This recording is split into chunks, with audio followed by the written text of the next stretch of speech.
The freezing rain of a Bristol winter has a way of soaking right through your bones.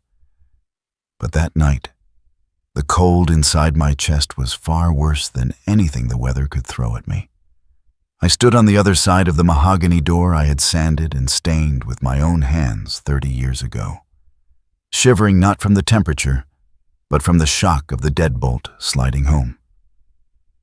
I could still hear her voice screaming through the wood, a sound that didn't belong in a home built on love and patience. It is a strange and terrible thing to realize that the people you would have died for are the ones killing you, slowly, day by day. If you are watching this and you have ever felt the sting of betrayal from family, please take a moment to like this video. It helps us find others who understand this pain. Share this story with someone who needs to know they aren't alone, and let me know in the comments where you are watching from tonight. If you believe that respect is a two-way street, please subscribe to the channel. We are building a community here based on truth. I stared at the brass knocker, debating whether to pound on it one last time or to accept the grim reality of my situation. I had nothing but the clothes on my back and a wallet in my pocket. To understand how a 72-year-old man ends up locked out of his own sanctuary in a thunderstorm, I have to take you back to the beginning, before the lies, before the invasion, and before I finally found my backbone. The house was a sprawling Victorian sitting on a hill overlooking the harbor. My late wife, Martha, and I had bought it as a ruin decades ago. We poured every weekend, every extra dollar, and every ounce of our energy into restoring it. It was meant to be our legacy. A place where our grandchildren would one day play hide and seek in the garden. But Martha passed away 4 years ago, and the silence in those hallways became deafening. I was lonely, yes, but I was content in the museum of memories we had built together. Then came the phone call that changed the trajectory of my twilight years. It was my son, Peterson. He had always been a gentle boy, perhaps too gentle for the cutthroat world of finance he had tried to enter. He called me late on a Tuesday, his voice cracking with a stress I hadn't heard since he was a teenager. He told me they were drowning. Rent in the city had skyrocketed, his hours had been cut, and they were looking at eviction. He asked if they could come home, just for a few months, to get back on their feet. I didn't hesitate. A father never hesitates when his child is in danger. I told him the guest wing was ready. I imagined family dinners, laughter in the kitchen, and the warmth of a full house again. I was naive. I didn't realize that when you open your door to save someone, you have to be careful not to let the wolf in along with the sheep. Peterson arrived 3 days later with a moving truck that seemed far too large for a temporary stay. With him was Elodie. I had only met my daughter-in-law a handful of times. She was sharp, fashionable, and had a smile that never quite reached her eyes. She walked into the foyer, not with the gratitude of someone being thrown a lifeline, but with the critical eye of an appraiser. She didn't say hello to me. She looked at the chandelier and muttered something about it being dated. I brushed it off. I told myself she was stressed. Financial ruin takes a toll on a marriage, and I wanted to be the safe harbor they needed. I helped them carry boxes, straining my back, while Elodie directed traffic like a site foreman. "Put that in the master," she commanded the movers. I gently corrected her, explaining that the master bedroom was mine and the guest suite was down the hall. She stopped and looked at me, a flicker of annoyance crossing her face. "Oh, right," she said, her tone dripping with condescension. "I just thought, since there are 2 of us and only 1 of you, it would make more sense for us to have the larger space. But fine, the guest room will do for now." That "for now" hung in the air like a threat I chose to ignore. It was the first red flag in a parade, that was about to march right over me. The first few weeks were a lesson in boundary erosion. It started with small things. My coffee mug would be moved from its usual spot. The news program I watched every morning was switched to reality TV shows that Elodie preferred. When I mentioned that I liked my routine, Peterson would pull me aside, whispering, "Dad, please. She's having a hard time adjusting. Just let her have this. It keeps the peace." I loved my son. I saw the dark circles under his eyes and the way he flinched when she raised her voice. I realized early on that he wasn't just broke. He was broken. He was terrified of her. So, I retreated. I spent more time in my study, reading books I had already read, trying to make myself smaller in a house that was 3,500 square feet. I convinced myself that patience was a virtue. I told myself that charity requires sacrifice. But there is a fine line between being generous and being a doormat. I was teaching them that my comfort didn't matter, and Elodie was a very quick learner. She began to treat me not as the host, but as a lodger who had overstayed his welcome. The shift was subtle, but it was absolute. I was losing my authority inch by inch. By the second month, the guest dynamic had vanished entirely. Elodie stopped asking if she could change things and started doing it. I came home from a doctor's appointment to find my heavy oak dining table, the one Martha and I had celebrated 30 Thanksgivings at, pushed into the garage. In its place was a sleek glass monstrosity that looked like it belonged in a dentist's office. When I confronted her, Elodie didn't even look up from her phone. "That old thing smelled like dust," she said. "This is modern. We're updating the vibe." I looked at Peterson, pleading with my eyes for him to step in. He just rubbed the back of his neck and looked at the floor. "It does open up the room, Dad," he mumbled. If you have ever felt invisible in a room full of people, or if you have ever had your voice silenced by those who should respect you, please subscribe right now. Don't let them make you feel like you don't matter. By subscribing, you are stating that dignity has no expiration date. I walked away from that argument, my hands shaking. It wasn't about the table. It was about the erasure of my history. Every time she removed a piece of furniture, she was removing a piece of Martha. She was scrubbing the soul out of the house, and I was letting it happen because I was too afraid of causing a scene. The financial arrangement we had discussed was simple. Since they weren't paying rent, they would cover the utilities and groceries. It was a fair deal, or so I thought. But when the first utility bill arrived, it sat on the counter for weeks. When I finally asked Peterson about it, he turned red. "Elodie says we need to save every penny for our business launch," he said.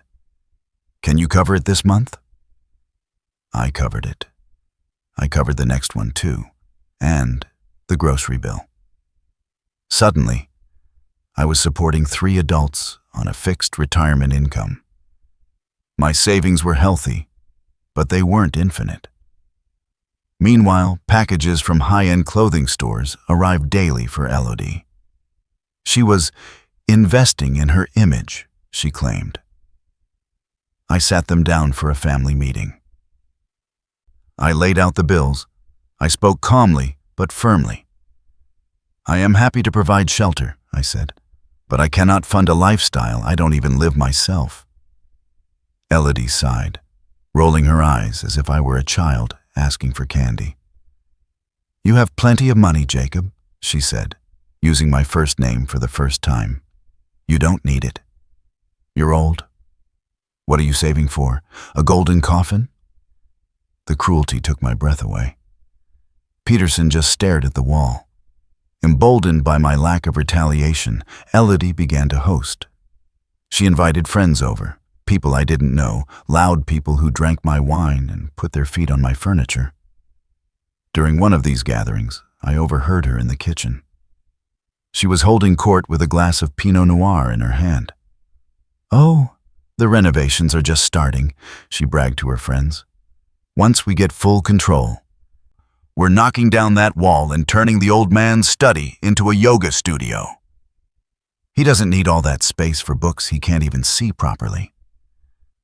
Her friends laughed. It was a sound that curdled my blood. She wasn't just living there, she was planning her future on my grave. She bragged about the house as if it were already hers, as if I were just a temporary obstruction to be managed until I expired. I retreated to my study, the one she wanted to destroy, and locked the door. I looked at the legal documents in my filing cabinet. The deed. The trust. I realized then that they assumed I was senile or weak. They didn't know that before I retired, I had negotiated contracts with some of the toughest developers in the state. Tensions rose with the summer heat. The air conditioning was running full blast, day and night, because Elodie couldn't think in the heat. My electric bill tripled. When I tried to adjust the thermostat, she put a lockbox over it. A plastic lockbox in my own hallway. It was absurd. It was insulting. I took a hammer from my toolbox, walked into the hallway, and smashed the plastic box to pieces. Elodie came running out of the bedroom, screaming. "You're violent! You're crazy!" she yelled. "I don't feel safe." "Then leave," I said, my voice steady. "If you are unsafe, the door is unlocked." She narrowed her eyes, her face twisting into a sneer. "We aren't going anywhere. Peterson has rights. This is his inheritance. You can't just kick family out." She was weaponizing the law, or at least her understanding of it. She thought that because Peterson was my son, they had squatters' rights or some claim to the property. She was confident, arrogant, and completely wrong. But she had managed to convince Peterson that they were untouchable. The atmosphere in the house shifted from cold to hostile. They stopped speaking to me entirely. They would cook elaborate meals and eat them in front of me without offering a bite. They occupied the living room, changing the channel if I walked in. I began to spend my days at the local library just to avoid the toxicity of my own home. One afternoon, I returned to find the door to my late wife's sewing room open. It was a room I kept closed, a shrine to her hobbies. I walked in to find Elodie packing Martha's fabrics into black trash bags. "We need this room for storage," she said, not even pausing. "This is just junk collecting dust." I grabbed her wrist. It was instinct. "Drop it," I snarled. "Do not touch her things." She yanked her arm away and screamed for Peterson. "He grabbed me. He hurt me," she wailed, squeezing out fake tears. Peterson rushed in, looking panicked. "Dad, what are you doing? You can't touch her." "She is throwing away your mother's legacy," I shouted, shaking with rage. "It's just fabric, Dad," Peterson yelled back. "Stop being so dramatic. We need space." That was the moment my heart hardened. "It's just fabric." He had forgotten who we were. He had forgotten the woman who raised him. After the sewing room incident, I started locking my bedroom door at night. I didn't trust them. I could hear them whispering in the hallway late at night. Elodie was coaching him. "He's losing it, Peterson. We need to look into power of attorney. If we can prove he's incompetent, we can take control of the assets before he spends it all or gives it to charity." I lay in the dark, staring at the ceiling, listening to my son agree with her. I know, he whispered. "I'll talk to a lawyer next week." They were plotting a coup. They weren't just bad roommates. They were predators. I realized that my passivity had been interpreted as decline. They thought I was a feeble old man who could be bullied into a nursing home. I knew I had to act, but I needed to be strategic. I needed a reason that was undeniable. I needed them to cross a line that the law would recognize immediately. I began to document everything. I kept a journal of dates, times, and incidents. I recorded the insults, the stolen money from my wallet, the unauthorized changes to the house. I went to my own lawyer, a sharp woman named Sarah, who had handled my estate planning. When I told her what was happening, her face went grim. "You have to evict them, Jacob," she said. "Formally. This isn't a family dispute anymore. This is elder abuse." "I know," I said. "But I need it to be immediate. If I give them 30 days' notice, they will destroy the house. They will gut the place out of spite." Sarah nodded. "Then you need a cause for an emergency protective order. Immediate danger or violence." I didn't want violence. I prayed it wouldn't come to that. But the universe has a way of forcing your hand. The pressure in the house was like a boiler with no release valve. Elodie was getting impatient. Her business hadn't launched, the money was tight, and I was still there, breathing, taking up space in her imaginary mansion. The breaking point arrived on a Tuesday. I had cooked a pot of chili, a large batch intended to last me a few days. I left it on the stove to cool. When I came back from the restroom, Elodie was scraping the entire pot into the garbage disposal. "What are you doing?" I asked, stunned. "It smells terrible," she said. "It's stinking up the whole house. I have guests coming over." "That is my food," I said. "I paid for it. I cooked it." "And it's my nose," she shouted. "God, you are so selfish. You walk around here like you own the place." "I do own the place," I yelled back. It was the first time I had raised my voice in months. She laughed. A cold, mocking sound. "Not for long, old man. Peterson is meeting with the competency board next week. You're going to a home where you can eat all the slop you want." She had played her hand.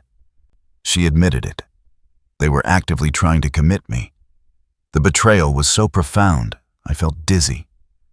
My own son was going to sign papers declaring me unfit just so he could please this woman. I retreated to the porch to cool off. The sky was turning a bruised purple. A storm was coming in off the Atlantic.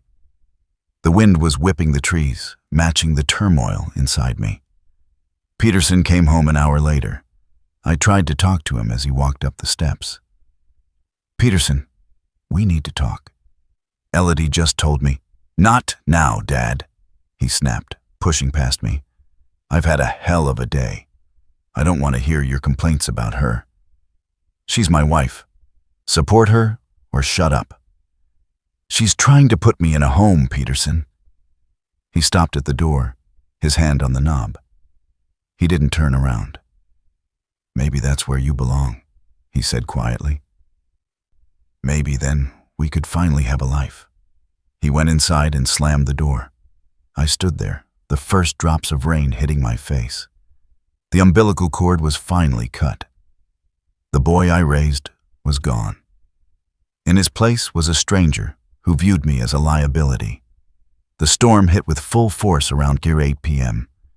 Power lines were down across the county. The house went dark. I was in the living room, lighting a candle. Elodie screamed from the kitchen. She had tripped over a chair in the dark. "Why didn't you leave the flashlights out?" she shrieked at me. "You're useless." "I didn't know the power would go out, Elodie," I said, tired. She lunged at me. It was dark, but I saw the shadow of her hand. She shoved me. I stumbled back, knocking into a side table. A vase one Martha loved crashed to the floor and shattered. "Look what you did," she screamed.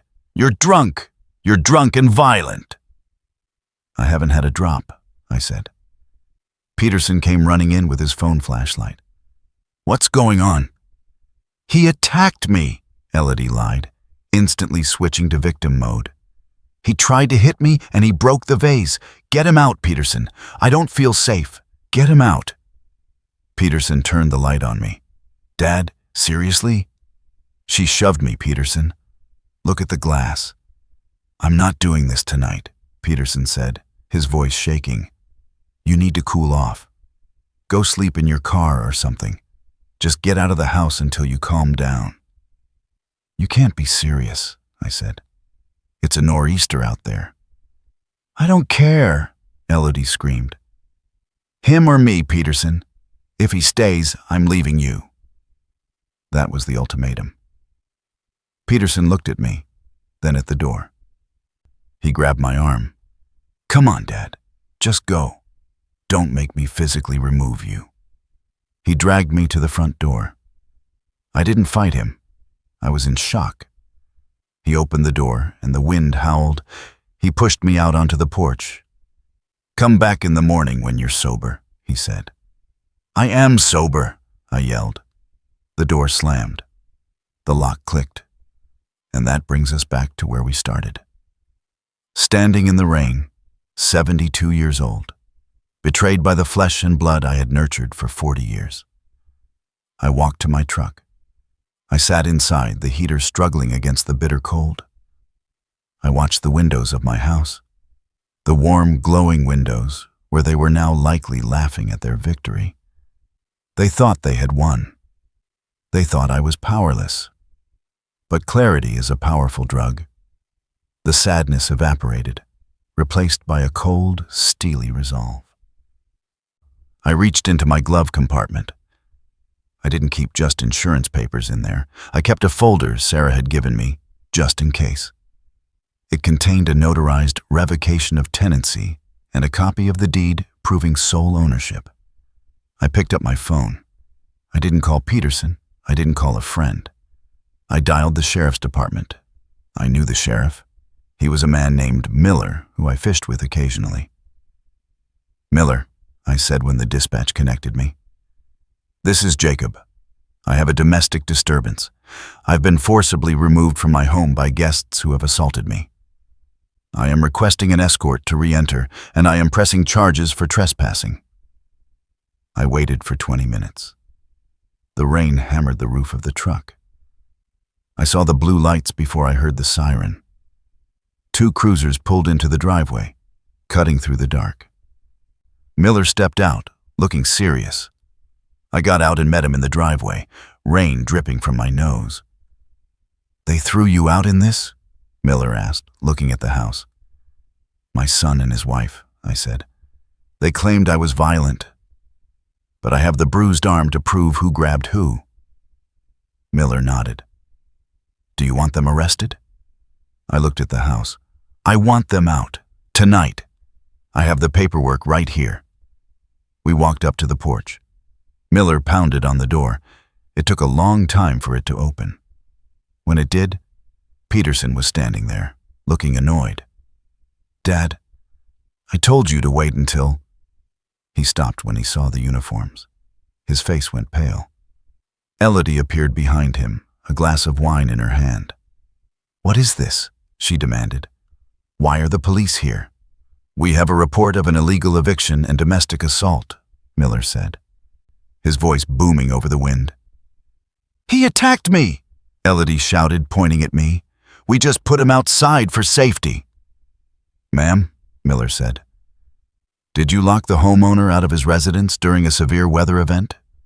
It's our house too, Peterson stammered. Is your name on the deed, son? Miller asked. Well, no, but I'm his heir. Then you are a guest, Miller said. And guests don't evict owners. I stepped forward. I looked Elodie in the eyes. The smugness was gone, replaced by fear. I felt a grim satisfaction as I watched the reality of the situation crash down on her, thrown out of my own house. By my son's wife, 2 hours later, the police arrived with eviction papers for her. The sentence replayed in my mind as the literal truth of the moment. I handed the folder to Miller. These are formal trespass notices, I said loud enough for them to hear. Service is immediate due to the assault. Miller looked at the papers and handed them to Peterson. You have 15 minutes to gather your essentials and vacate the property, Miller said.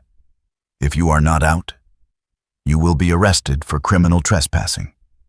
You can't do this, Elodie screamed. Where are we supposed to go? That's not my concern, I said. You have 15 minutes. The next quarter hour was a blur of chaos.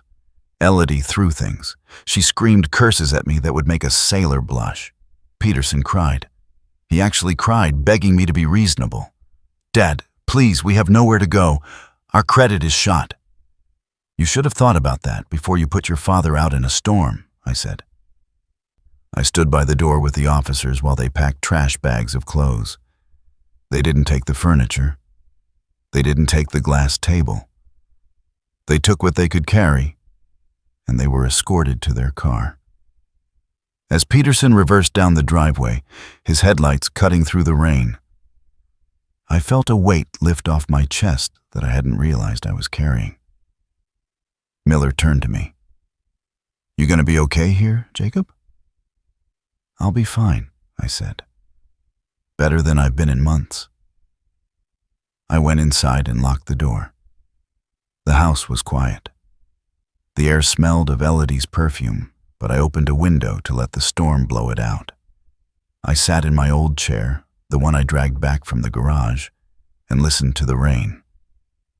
I was alone, but I was free. They say family is everything, but that is a lie we tell ourselves to tolerate abuse. Family is respect. Family is care. If those things are absent, then all you have is a DNA connection. And that isn't enough to sustain a home. If you are holding on to a relationship that hurts you just because of blood, let this be your sign to let go. You are worthy of peace in your own home. Please subscribe to the channel if you believe justice was served today. Hit that notification bell so you never miss a story. Good night, and stay safe.